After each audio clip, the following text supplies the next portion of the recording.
and welcome to the Brain and Behavior Research Foundation Meet the Scientist monthly webinar series. I'm Dr. Jeff Borenstein, BBRF's President and CEO.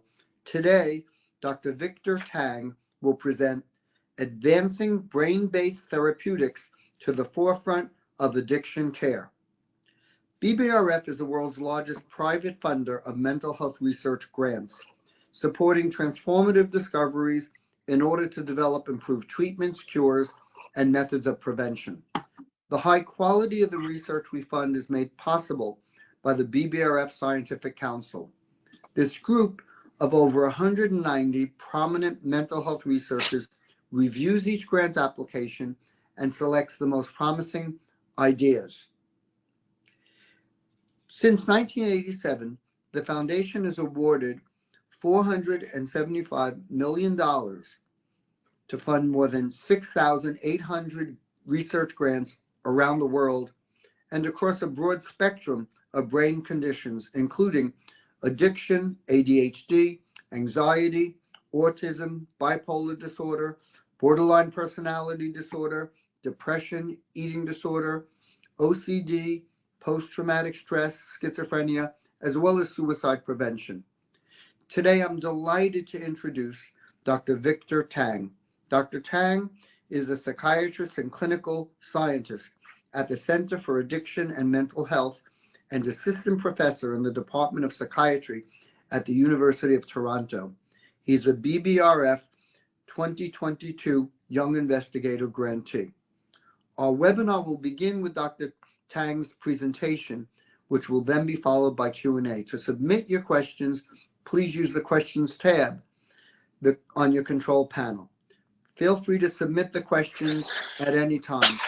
Following the presentation, I'll ask as many questions as possible in the time allotted. And now, I'm pleased to introduce Dr. Tang. Victor, the floor is yours. Perfect. Thank you, Jeff. I have my screen shared and hopefully everybody can hear me okay. Yes. Okay. Great. Well, listen, it's a real privilege to be here, and thanks for everyone that's shown up and has some interest in addiction and bringing neuroscience to the forefront of addiction care. And so that's the title of my talk today, which is Advancing Brain-Based Therapeutics to the Forefront of Addiction Care.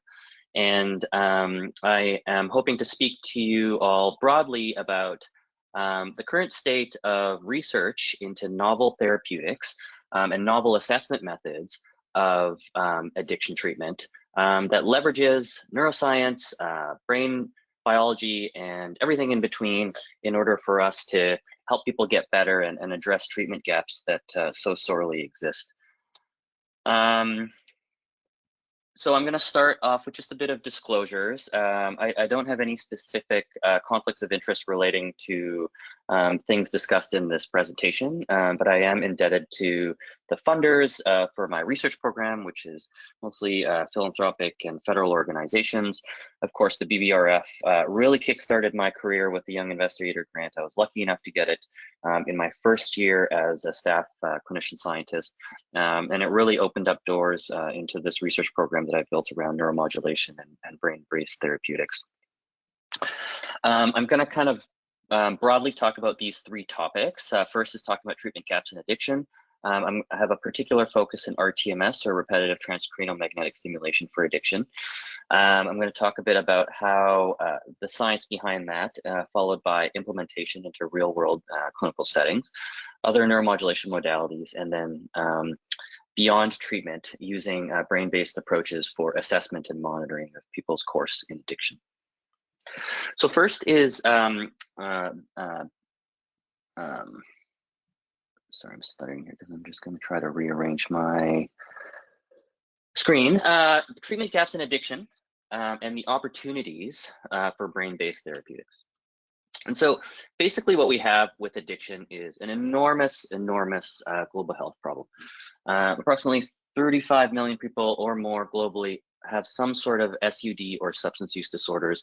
And the global burden to substance use disorders is only increasing over time with increasing prevalence, absolute numbers of people struggling from a substance use disorder, and then particularities with the toxic drug supply and other aspects of the substances being used, which I'll touch upon in a bit. As many of you are familiar, the impacts of addiction go beyond just the individual person. People with severe addictions can just have a tremendous kind of impact and burden towards like healthcare utilization, loss in productivity, its interaction with the legal and justice system, and just the way that it affects our society is just behooves us to really continue to try to advance the ways we can address addiction. And of course, addiction is associated as well with so many different mental health and other physical comorbidities, such that, you know, the most common presentation for someone with addiction is someone that has a complex kind of mental health and physical health history as well. The story of addiction is as old as time, but at the same time, there's just so many interesting and even alarming things that are happening with the current landscape of substance use and the increasing prevalence of harms. I mean, most of us are familiar with this opioid overdose crisis, which essentially is due to, you know, beginning with proliferation of prescription opioids to this toxic synthetic opioid drug supply with fentanyl and other analogs, kind of leading to overdose deaths that are just like dramatically increasing over time, leading to this opioid epidemic. And this is a graph from Canadian data, but you know it's completely analogous in the U.S. where the overdose deaths are just climbing and very unacceptable. What's becoming increasingly apparent too is that there's an increasing contribution of overdose deaths from stimulants. And so this is cocaine, methamphetamines, other amphetamines, or psychostimulants. And so basically what we're seeing is that in people that are dying from overdose deaths, it's frequently co-mixed in with psychostimulants. And it should be just as well known that this is contributing to the harms over time because the prevalence is increasing with stimulant use as well. The shifting landscape with cannabis is very interesting. Many states and in Canada, just at a federal level, cannabis is legalized. Recreational use has just exploded. And while this has been done with an intent to reduce all harms of the justice system and society, it's led to these other issues too, such as the proliferation of high potency THC products, an increase in CUD or cannabis use disorder or cannabis addiction, and then our increasing understanding of how cannabis use is also in and of itself an independent risk factor for severe mental illness, especially schizophrenia. And so what you can see is that not only is the prevalence of cannabis use disorder increasing over time, but its association with schizophrenia and psychosis is now being described.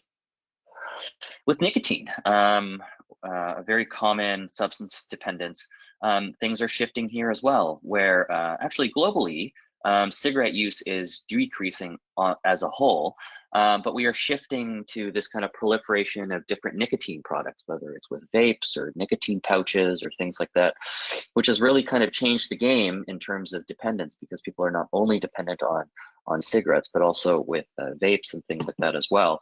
And, you know, somewhat tragically is that despite the prevalence of smoking cigarettes going down, the same decrease has not been observed in people with severe mental illness. And so what you have here is the proportion of people with mental illness that are smoking over time are being more and more disproportionately affected by the harms of tobacco than the rest of the population. And so basically what we have is this disparity or this gap that's increasing over time. So what should we do about all this? You know, there are effective treatments for many of our substance use disorders, which gives us kind of that motivation to keep going with our clinical services, but there's a gap, right? So there's FDA-approved treatments for nicotine and tobacco, as well as for opiate use disorders, mostly these replacement therapies, that are challenged by very low sustained quit rates. And so people may be able to quit in the short term, but sustained quit is very difficult to achieve, and many people relapse or discontinue treatment. And also there is this cyclical pattern too, where patients who overdose or people that present with treatments have already accessed treatment before, which kind of indicates kind of the shortcomings of our existing treatments. Then we have certain substance use disorders that have no treatments at all, have no evidence-based pharmacotherapy and no FDA approvals, and that's mostly stimulant use disorder and cannabis use disorders. And for these two, there are evidence-based psychotherapies, but they can be difficult to access and can be poorly resourced in many parts of the country. And so, like many mental health concepts, addiction is subject to understanding.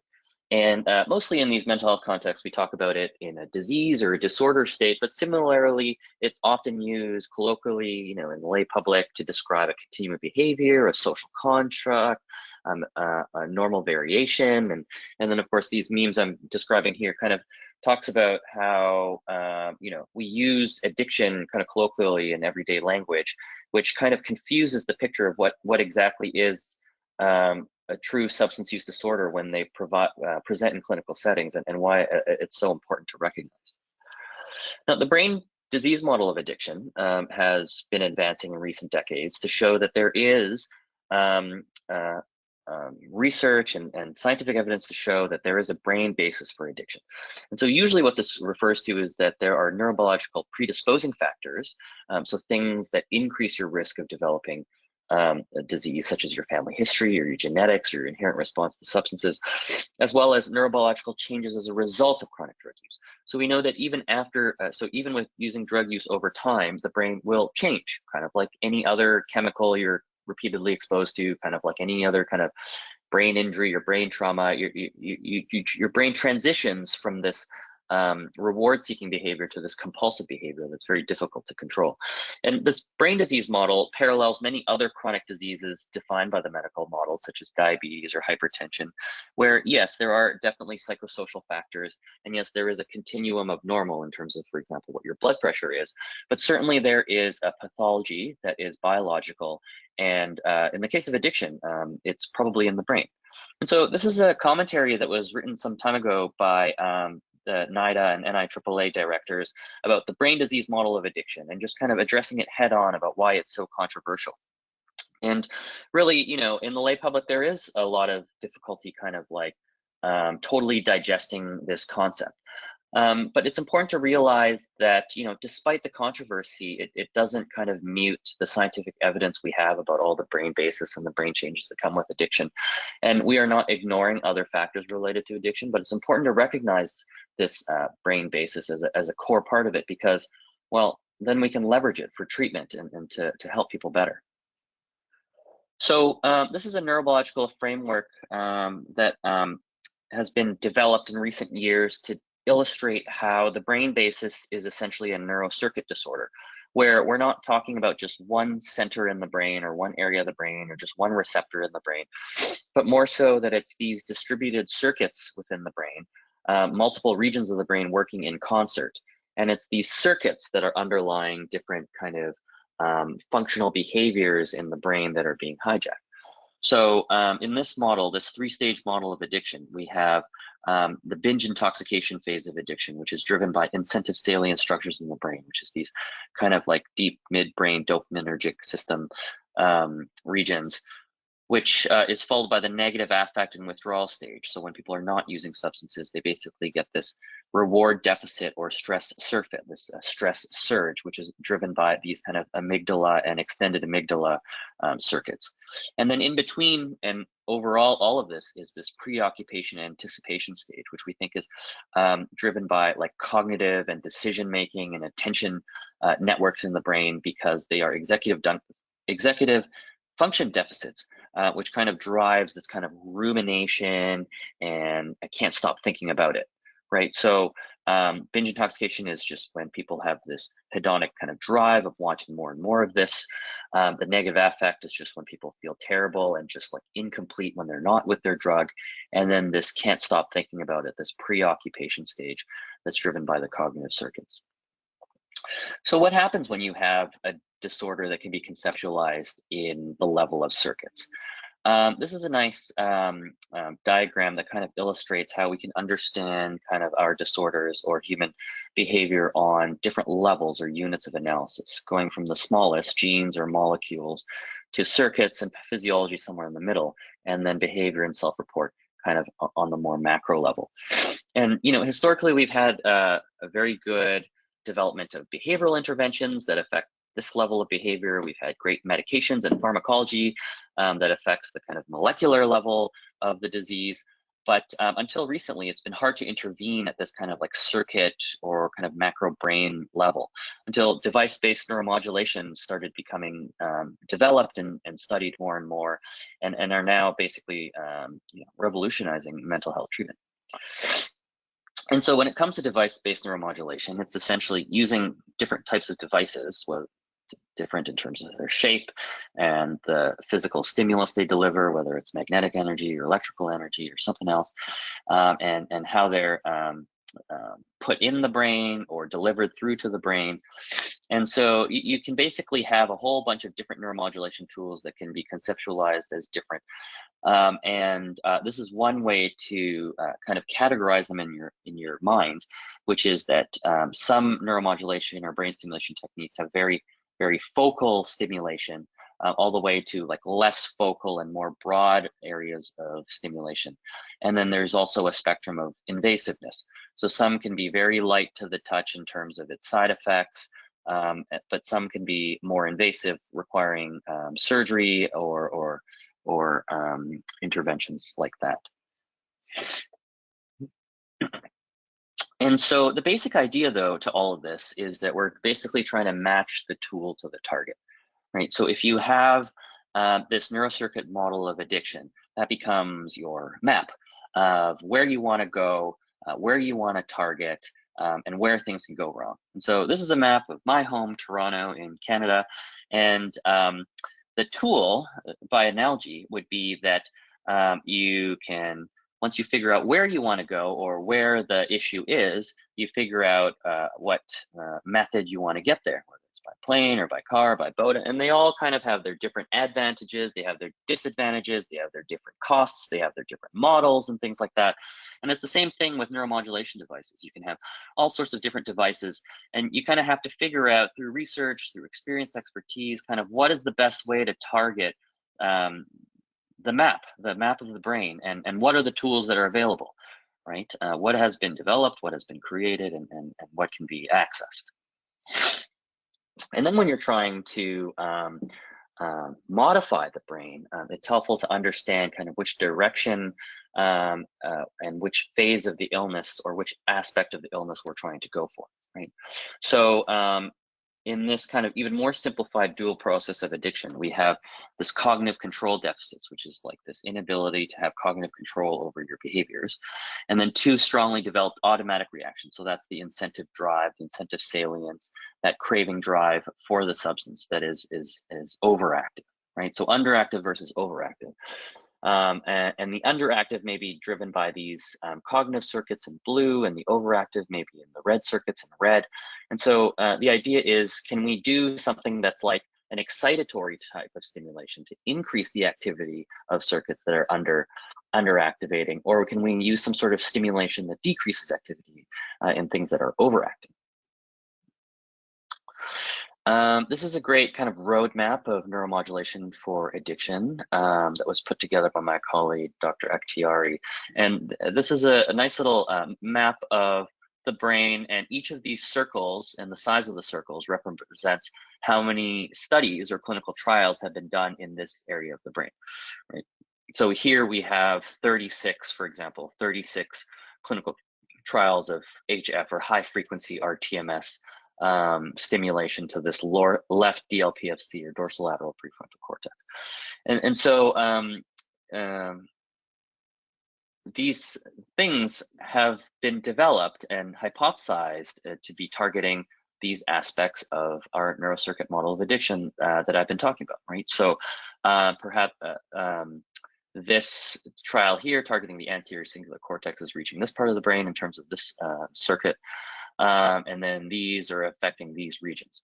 And so you can kind of make hypotheses then about where you're, not only where you're going in the brain, but which kind of phenotypes or processes of addiction that we're trying to target, whether it's binge and intoxication phase, the withdrawal phase, or the preoccupation anticipation phase, or a fourth phase described in this model, which is interoception, which includes this area of the brain called the insula, which I'm particularly interested in for some of my research.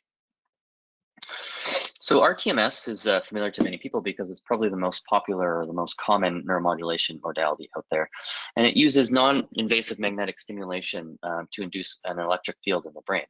And so basically what you can do is that if you can target an area of the brain, you can modulate and change it at the circuit level. And this is a technique, rTMS, that's now very commonly used in psychiatry because it's had FDA approval for basically decades now, or almost decades of for major depressive disorder, and has now gained regulatory approvals for anxious depression, OCD, and smoking cessation, and many trials done in schizophrenia, in particular, negative symptoms, PTSD, and bipolar depression. And so rTMS is a very powerful modality because it's relatively non-invasive, it's relatively focal, and there's just this strong proof of concept for its use in major depressive disorder. And so this has basically been very encouraging and exciting for all other neuropsychiatric illnesses and everybody in the field of mental health, because you know, if something like rTMS, which is a neurostimulation treatment, can be embedded within clinical practice guidelines, is basically one of like the core pillars of treatment, you know, with medications, therapy, and neurostimulation, like it is in this kind of clinical practice guideline, CAMH. Then perhaps it could reach the front lines like this for other neuropsychiatric disorders as well. And so my research program has been to try to expand rTMS into the field of addictions to see if we can make as big changes. So here's a systematic review and meta-analysis that my graduate student did a couple of years ago, which basically looked at all randomized controlled trials of neuromodulation across substance use disorders, and basically demonstrating a couple of things. One is that there is this critical mass in the field already. We found 94 randomized controlled trials done in substance use disorders, 51 of them in rTMS. And most of them were in alcohol and tobacco use disorders. And so within these two types of addiction specifically, there's just been so much research on it, like proliferating in recent years. And when we did a meta-analysis of all of these studies, we showed that there was, across all studies, a significant reduction in craving and consumption when you did multiple treatments of rTMS. And also you can reduce consumption of cigarettes if you have multiple treatments of rTMS. And so this is a very exciting, again, proof of concept when you pool all studies together that it could be effective for these two substance use disorders. Another kind of, or the great, like, kind of breaking the glass ceiling moment was the first FDA clearance of rTMS for an addiction, which was for smoking addiction. And there was this deep TMS, or specific rTMS coil, that was recently approved or cleared by the FDA as efficacious and should be offered to people looking for smoking cessation. And this was based on a pivotal multi-center double-blind randomized controlled trial that showed in 262 smokers that rTMS had a 20% quit rate compared to just 8.7 in the sham group. Now, what's interesting about these rTMS protocols is that they also they are a multi-treatment course. So people come to the clinic every day for 3 weeks, followed by once a week for 3 weeks.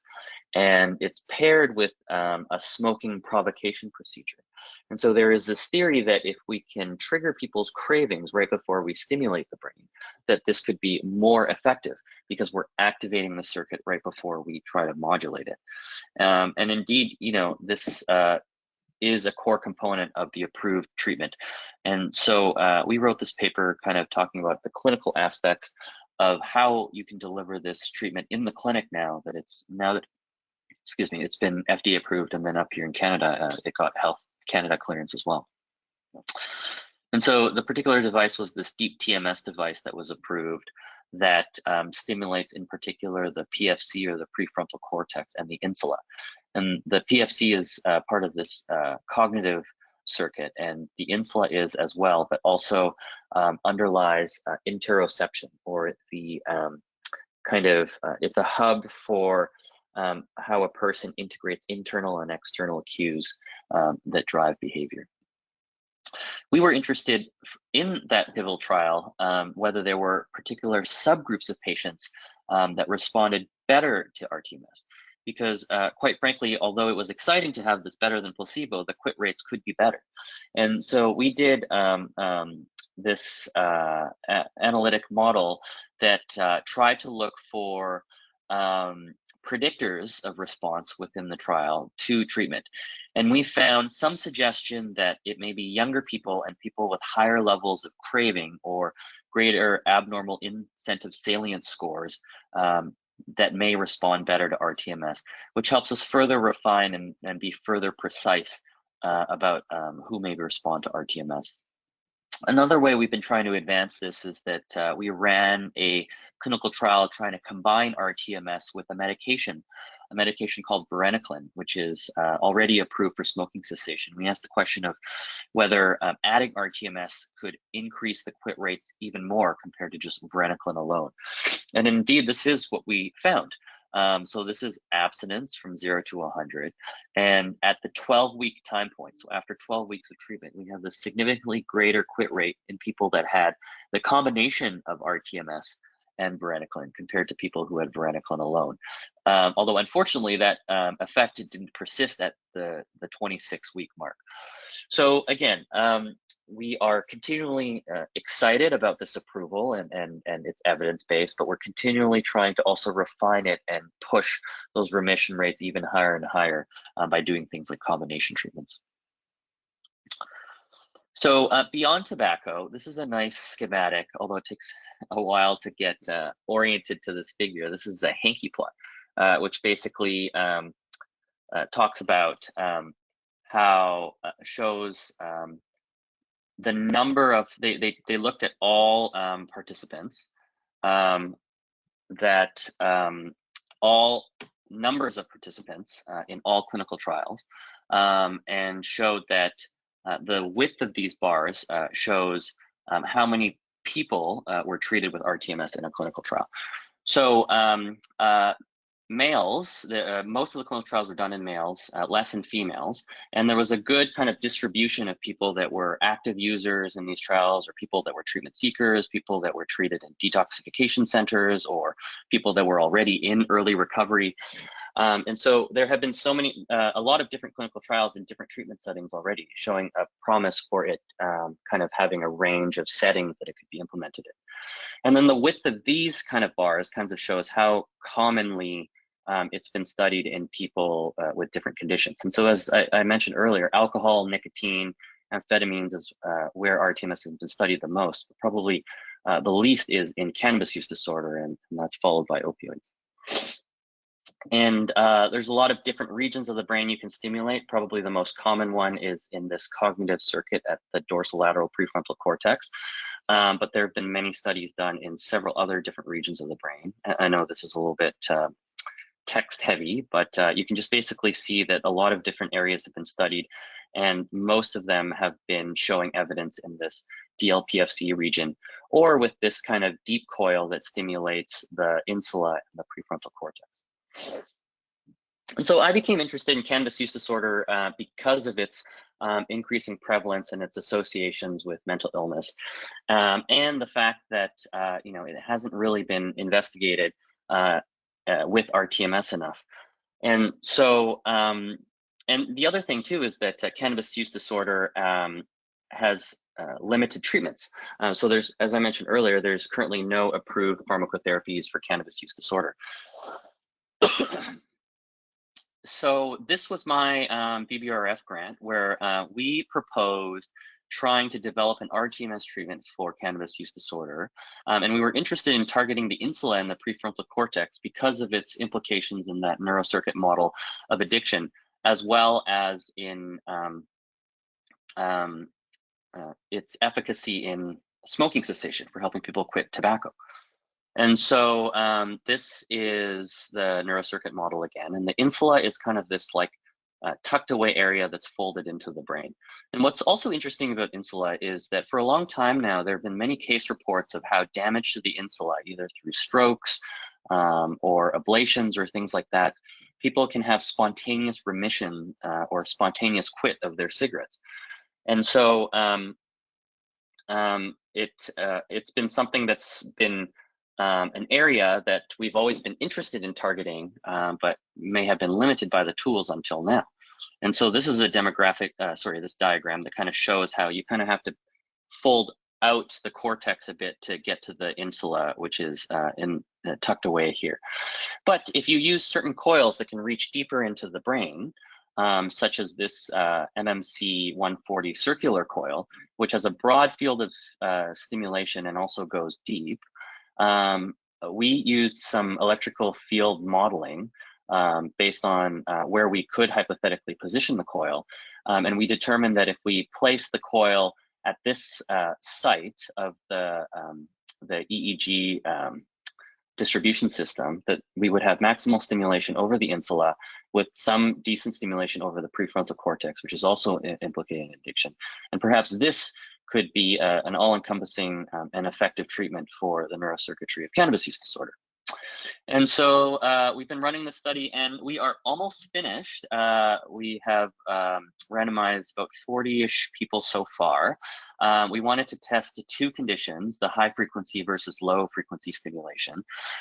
We developed this 20 once daily treatment course and have found, excitingly, kind of this lower and lower kind of grams of THC use every week that has been verified by urine carboxy THC levels. And so you can see this is like the proportion of pink and blue is a high urine concentration of THC, whereas the others are low concentrations. And you can basically see that the high concentration bars are decreasing and the lower concentrations are increasing. And so this is exciting kind of proof of concept that this may be effective, although this is not currently a sham controlled study right now. I'm also very excited to say that, because of the results of this pilot data, we recently applied for some federal funding over here to run a sham controlled trial, a multi-site larger sham controlled trial through CIHR here, and we were recently funded. And so we'll be launching a much larger phase 2 RCT building on this work in the fall. So now I'm going to talk about rTMS and translation to the front line. So, make no mistake, although there's a lot of opportunity here, we have to recognize that people with substance use disorders have a very destabilizing and severe condition. And because of all of the associated psychiatric medical comorbidities, as well as very often social, financial, interpersonal instability, people can often be underhoused, people are often marginalized, marginalized populations are more disproportionately affected by addiction. This can make it very tricky to deliver and give people very complex interventions such as neuromodulation. And so infeasible protocols have been reported, of which one of them is mine. So a few years ago, I ran a randomized controlled trial trying to target people with a comorbidity of major depressive disorder and opioid use disorder with suicidality. And we had challenges with recruitment, and many people couldn't complete the protocol. Similarly, there was this trial of people with cannabis use disorder and published in 2020 that also described difficulty recruitment, where only 33% completed the trial as well. And so my experience of this trial is that there needs to be a delivery of this treatment not just in a vacuum. That wraparound supports and thinking very carefully about setting and feasibility is very important to being able to offer this to patients.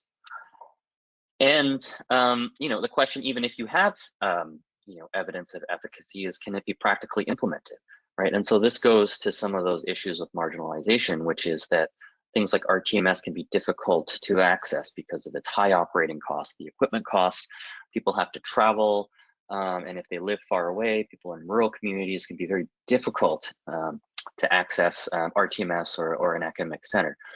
And there's also limitations in education and acceptability. Our clinicians, our physicians understanding this, patient health literacy, our patients, is the lay public understanding what we're trying to do, zapping people's brains, or is it not even known at all?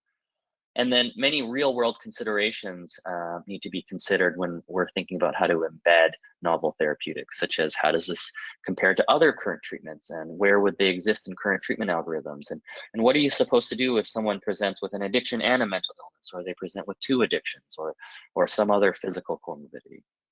And so we talk a lot about this implementation paper in this review paper that we published a couple of years ago, which made me think a lot about how we should design our clinical trials. And so because of that, when I was developing this rTMS treatment for cannabis use disorder, we wanted to develop a protocol that could have aspects that were scalable and practical.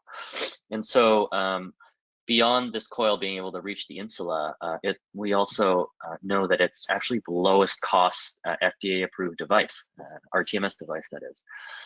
And so these circular coils are actually a relatively lower cost devices, and easier to use and easier to navigate. It actually has a central opening. You can see this little circle in the middle, where you can actually visualize exactly the landmark of where you want to go on the brain because it's not obscured. And this might reduce like the technician demand, because oftentimes you need a dedicated technician to position the coil and ensure that it's placed properly. By the way, this is a picture of myself and two of my graduate students, Devani and Alex, who I'm going to show you some of their work later too. And the other thing too, as you heard earlier, we designed this trial to compare low frequency to high frequency. And what's exciting about low frequency stimulation is that low frequency stimulation requires less energy, and so the machine doesn't heat as much, and so you can actually use more lower cost and portable stimulators. This was actually based on some work that my colleagues did here in Toronto, testing this in people with major depressive disorder.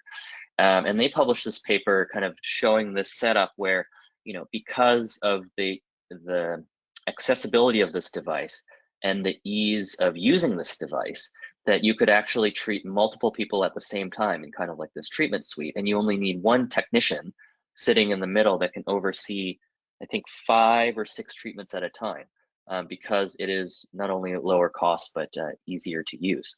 And so this kind of shows that if you can treat more people, have less of a staff burden, then perhaps this could lower the cost and its accessibility.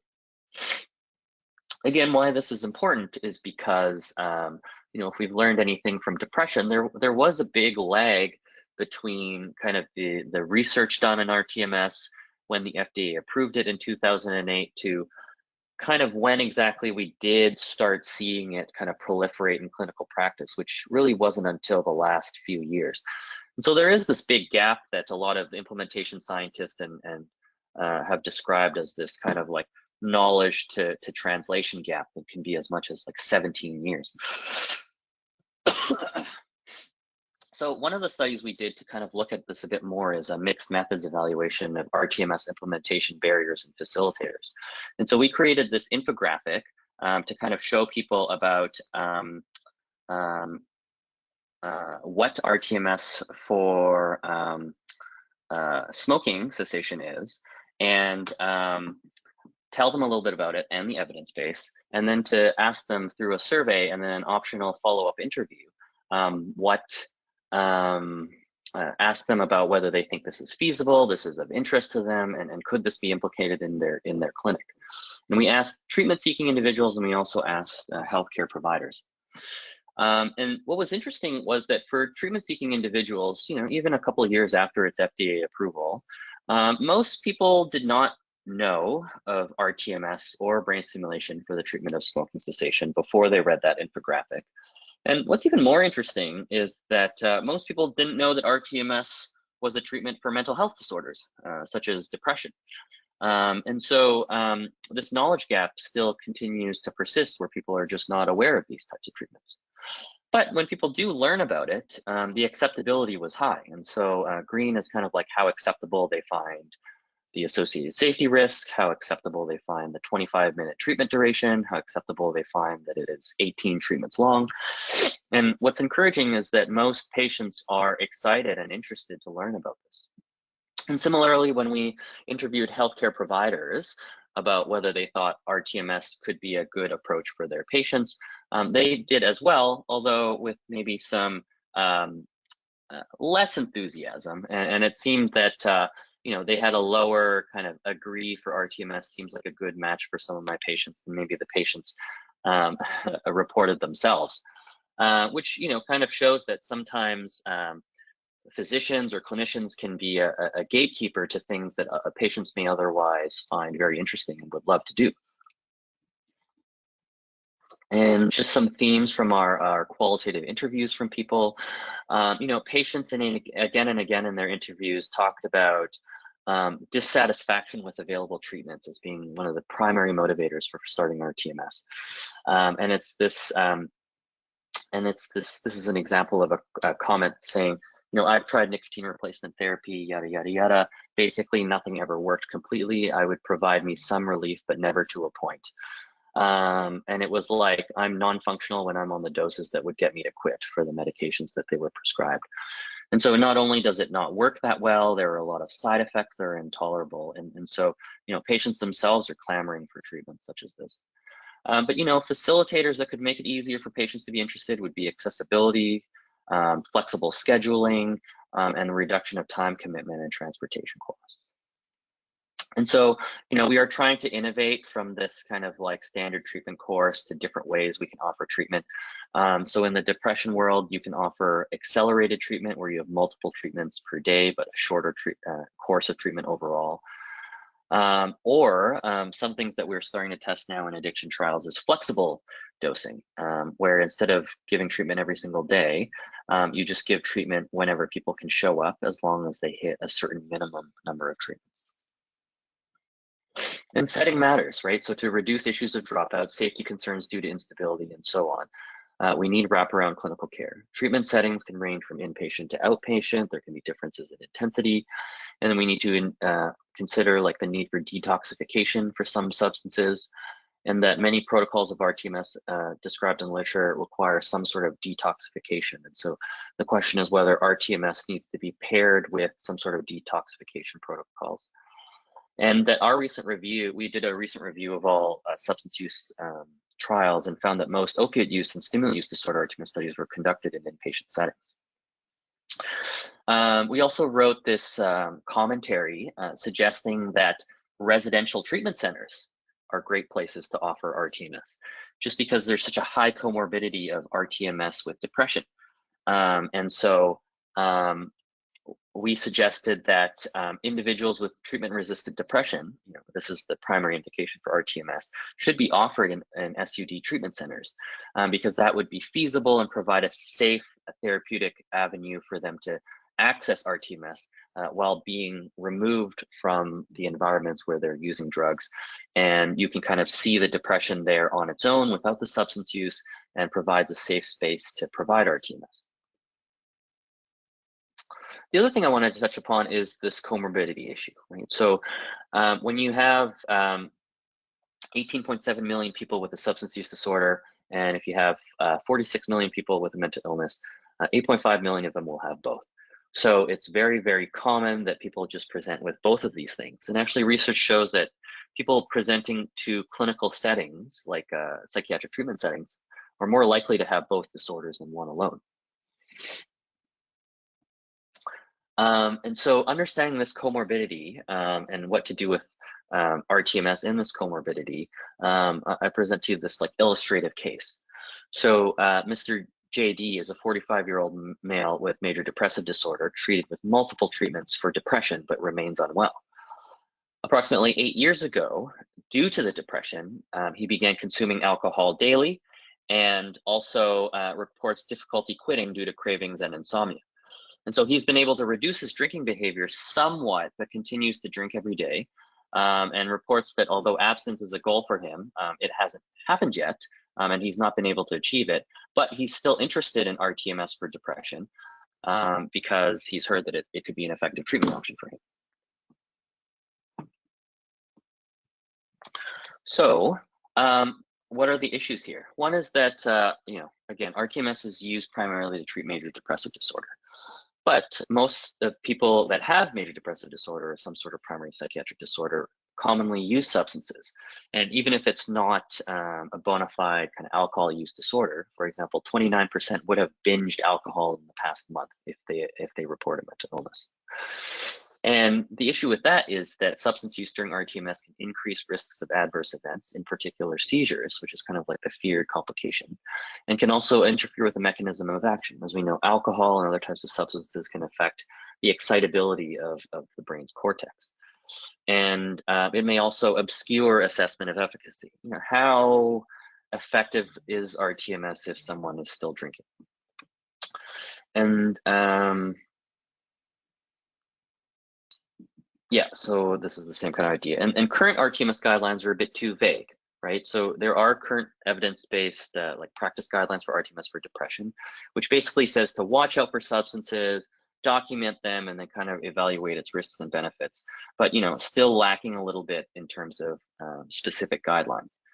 And so me and my team brought together an international group of experts in rTMS for depression, and through what we call a Delphi consensus process, we developed a guideline for people that are using rTMS to treat a primary mental illness, teaching clinicians or advising clinicians what we would recommend in terms of assessing and managing substance use. And so we touched on issues with how should rTMS for depression clinics assess for substance use, how to modify protocols if you have substance use, and then made some substance-specific recommendations. And I think this was really important for two things. One is to, as I mentioned, provide some specific guidance, but also just to shed light on this issue, right? Because many standard depression centers or rTMS centers are not necessarily thinking about substances, or it's not really being talked about, despite people often using them recreationally or having substance use disorders. So just bringing attention and advocacy to this issue.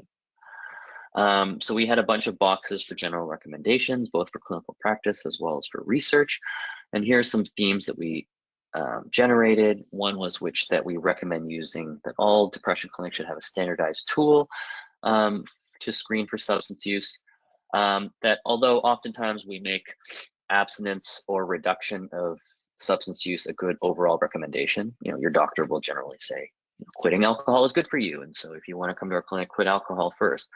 But to warn clinicians that like abrupt or big changes in the baseline pattern of substance use can be risky, because it leads people to go into withdrawal states and really changes their brain's kind of excitability levels, and can lead to seizures and other kinds of things. We also recommend that people should not categorically exclude all substance use disorders. And although we couldn't find a consensus on, an exact cutoff point for when it's not safe to give rTMS, people should do an assessment and considering including some select cases of people with a concurrent substance use disorders. Because, oftentimes in mental health treatment settings, we've had a bad habit of simply excluding anybody that uses substances, which has not been patient-centered. And that we lack evidence on how to treat comorbid addiction with rTMS, but we recommend a careful risk-benefit analysis, and we acknowledge emerging research efforts, and certain conditions may favor proceeding with treatment. Okay, let's skip through a bit of this in the interest of time. And so one of the big theoretical questions is whether rTMS can target overlapping symptom constructs or in the brain, and that's how you can target brain comorbidity. Right? So this rTMS coil that's stimulating the frontal cortex is essentially stimulating regions of the brain that are involved in cognition or executive function. And so the question is executive function really the target? And if you have two disorders that are affected by two different psychiatric disorders that have executive function deficits, then can you treat both disorders through this kind of common route? Because we're lacking trials specifically of rTMS for comorbid major depressive disorder and alcohol use disorder together, we wrote this paper kind of comparing treatment protocols of rTMS for MDD and then treatment protocols for AUD. And what we found was that there was actually a lot of overlap. So these, even though they're two very different conditions in many senses, the rTMS site and frequency had a lot of overlap. The coils that were used had overlaps. The adequate number of sessions had overlap. Executive function was a transdiagnostic symptom construct that was looked at in both depression studies and alcohol use disorder studies. And so it really kind of gives us some optimism that, because there's so much overlap in these two kind of silos of investigation that perhaps if we looked then at rTMS for people that have both conditions, that it could also be effective. And then beyond that, we reviewed the literature and showed that most studies show improvement in mood and anxiety symptoms, even in the absence of a diagnosis of primary MDD. And so people that are using substances often have symptoms of depression, even if they don't have like a primary depression. So for example, people that use a lot of alcohol, a lot of opioids may have sleep problems, may have energy problems, may have concentration problems. And these are all symptoms that have been shown to improve if you are trying to target the substance use disorder with rTMS. And it shows that morbidity and symptomatology improvements can be noticed in patients regardless of what the comorbidities are. Here's some real world data from one of our rTMS clinics here, which kind of shows that in real world clinical settings, patients are more often using various things, and where I'm from anyway, most commonly people use recreational cannabis. And so we were interested in for all the people entering our clinic getting rTMS treatment for depression, what would happen if we looked at the people that used cannabis recreationally versus those that don't, in terms of how well they do. And interestingly and promisingly, we found that people's depression scores, this is Hamilton Depression Rating Scale, their depression scores decreased over time, whether they were a cannabis user or not a cannabis user, kind of showing that despite some concerns of the effect of cannabis on people's moods, people can still improve in rTMS nonetheless. Our anxiety outcomes are interesting because it showed that people with anxiety, cannabis users present with greater anxiety at baseline compared to people that don't use cannabis. And although anxiety improves in both groups, at the end of treatment, people with cannabis still have higher levels of anxiety compared to people that didn't use cannabis use. So rTMS can improve people's anxiety regardless, but using cannabis or ongoing use of cannabis means that your anxiety will still be higher than it could be if you didn't use cannabis. So in the last few minutes, I'm just going to touch on other neuromodulation modalities that I've been working on. So one is transcranial direct current stimulation. This is a modality that, so this is comparing at the top rTMS with TDCS at the bottom. So you can see it looks slightly different. And what these use is a low intensity electrical current through electrodes on the scalp, and it modulates cortical excitability with mild and gentle electrical stimulation. And what we think is instead of causing neurons to fire, we just change the threshold with which they fire. So, the cells are more primed to react. And what's exciting about TDCS at our center is that we recently finished a pilot trial of TDCS versus sham as an adjunct to varenicline. So this is another combination study.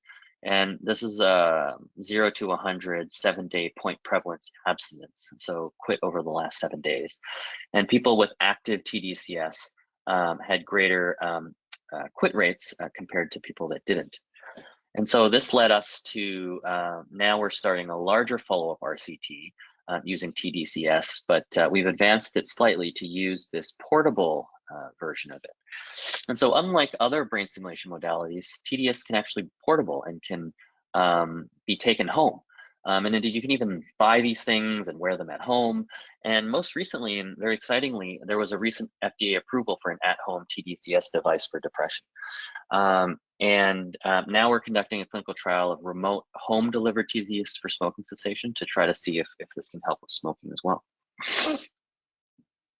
Deep brain stimulation is on the invasive side of things, but what's exciting about DBS is that you can reach really deep parts of the brain, such as the nucleus accumbens, which are central to which things like rTMS or TDCS has a hard time reaching.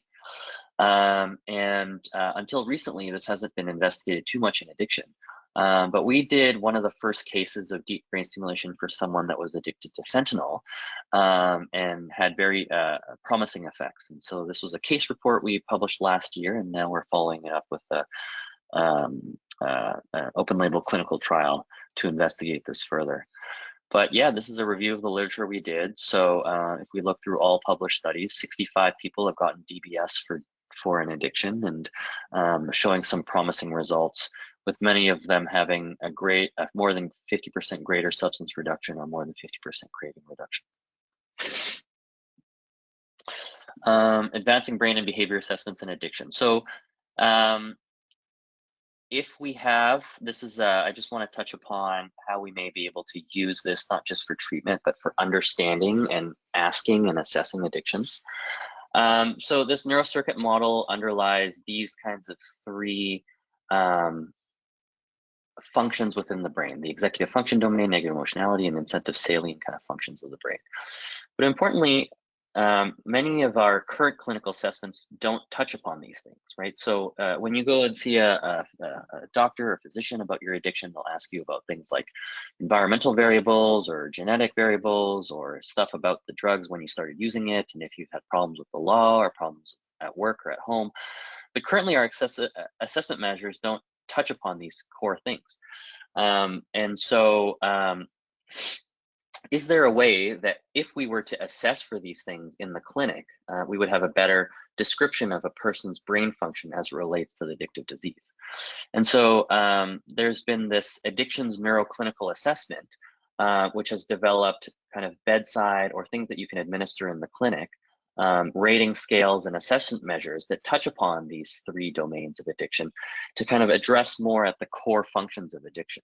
And so we're currently running a study seeing whether if in the clinic we used an ANA assessment, like using these tasks that actually assess for these brain-based domains rather than these like peripheral domains, can they be associated with treatment response, and can it help us personalize response with treatment? And so we are giving people both this neuroclinical assessment before a standard therapy, a 12-week course of cognitive behavioral therapy, to see if using a novel like brain-based advance of measuring and assessing people's addiction can better inform how we give people treatments. There's a few other things, but I think I'm actually going to skip through these last slides. They're a bit optional. And I just wanted to have some concluding statements. Basically that rTMS for smoking cessation and other addictions is evidence-based and efficacious. Current work that I'm doing, as well as many others, is to kind of take that base and look at factors that can enhance efficacy, increase real-world access, and so on. And that now that rTMS for depression has now been implemented in mainstream mental health services, clinicians should also become familiar with an approach for those with co-occurring substance use. And neuromodulation presents a novel therapeutic strategy that differs from standard treatment, has the potential to be transdiagnostic, and can leverage advances in neuroscientific research across modalities, parameters, and targets. So with that, I just want to say thank you for having me. Sorry I didn't leave too much time for questions. But here's my contact information. You're welcome to email me if you have questions or want to learn more about my research. And a big thank you to my funders and my mentors and collaborators, students and staff.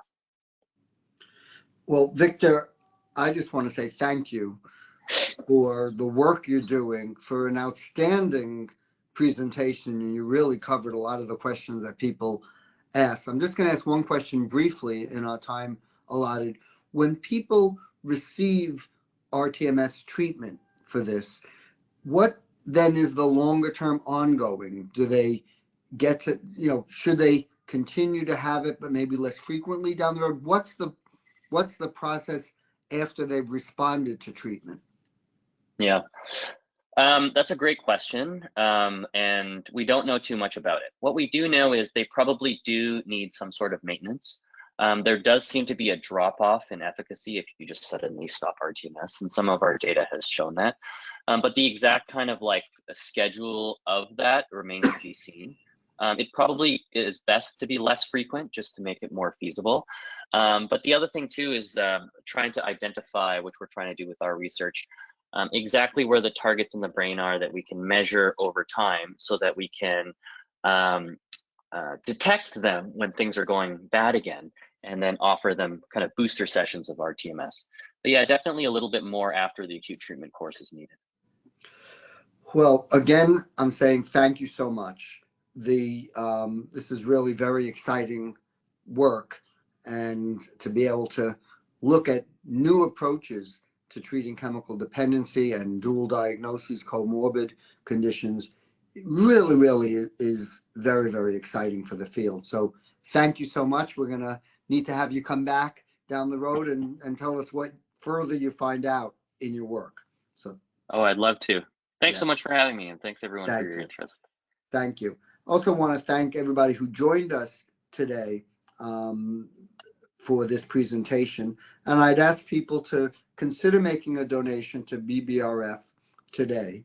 100% of every dollar donated for research is invested in our research grants. We're able to do this because our operating expenses are covered by separate foundation grants. This means that when you donate a dollar for research, that goes directly to the scientists. This webinar has been recorded. If you missed any portion of the presentation or would like to share it, please visit the events and webinars page on our website. And join us again next month when we present another webinar. That will be on Tuesday, March 10th at 2 p.m. Eastern Time. Once again, thank you, and remember, together we can dramatically improve the lives of those living with mental illness and enable more people to live full, happy, and productive lives. Take care, everybody.